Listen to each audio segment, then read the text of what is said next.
Hello YouTube, Jeff here again. This is my vlog number 3 and I'm here in the Atlanta airport after 3 or 4 delays.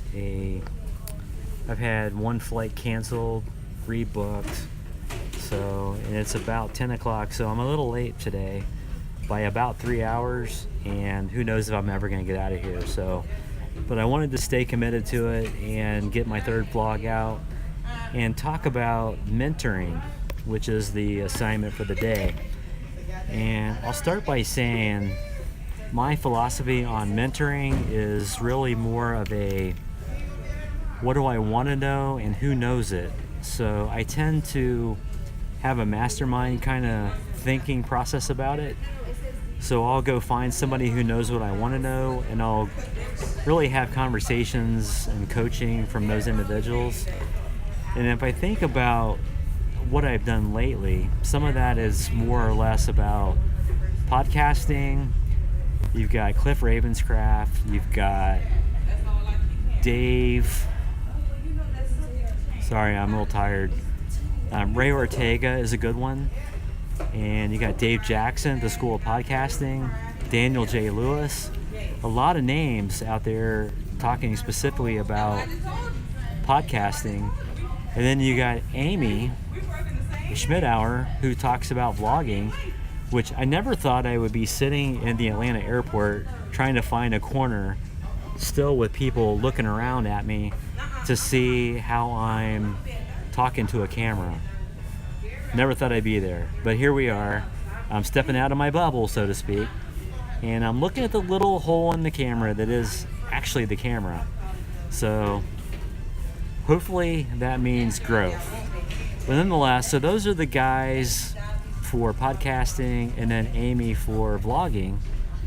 But in the real world, even in work, I find things I want to know, and I'll go have lunch with people. And there's just so many people, too many I can name. I'm actually traveling with an auditor here who's been a really good, not really a mentor, but I've watched how he audits, and when I go for an audit, I audit exactly like he does, and it's very, what I call successful.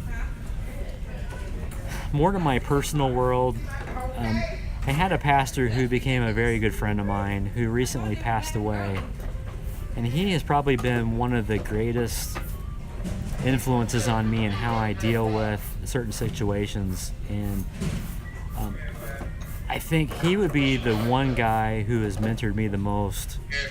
He was a politician. He coached me on losing with grace, because the last time I ran for office, I didn't do so well, and I had to do some introspection on that, because it was really a concern that I didn't win, because I'm a perfectionist and losing doesn't come easy for me, and I micro-analyze to the nth degree every aspect of that loss, and it stressed me out.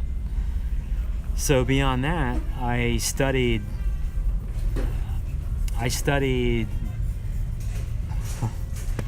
sorry, I won't be able to edit this, so you're gonna have to listen to me struggle with my thinking, and I'm well beyond my notes right now. So I studied resilience in the military, and I did that for one reason. I didn't feel resilient, and I wanted that training, and I wanted the ability to train other people. So the instructor at my school, I would say, is probably the number one mentor, at least in that aspect of my life. So that helped a lot. And when I deal with problems like this here, I should have been in my hotel 5 hours ago at my next trip, and I haven't gotten on my last flight yet.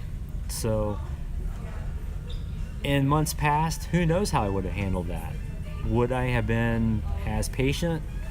Would I have just sat in a restaurant, eat some French fries?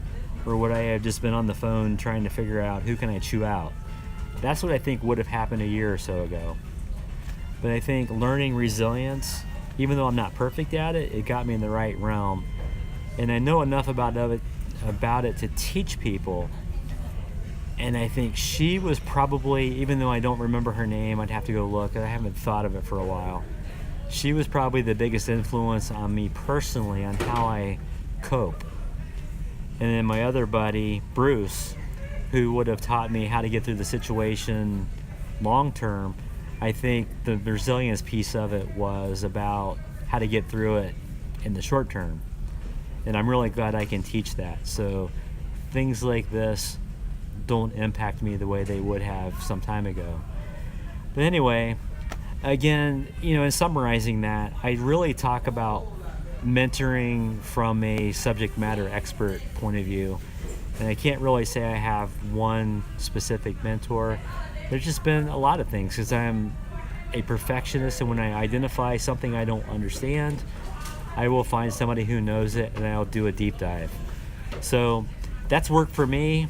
It's been a really good learning type style for me, and I've gone pretty good at that. So I highly recommend people do it that way. So that'll bring to conclusion vlog number 3, mentorship. And hit me up. If you saw my video, subscribe to me. Let me know who you are, and I'll go look at your videos. This really is a community, and I want to learn people. And I'm not really the mingler, so I'm learning to mingle. So hit me up,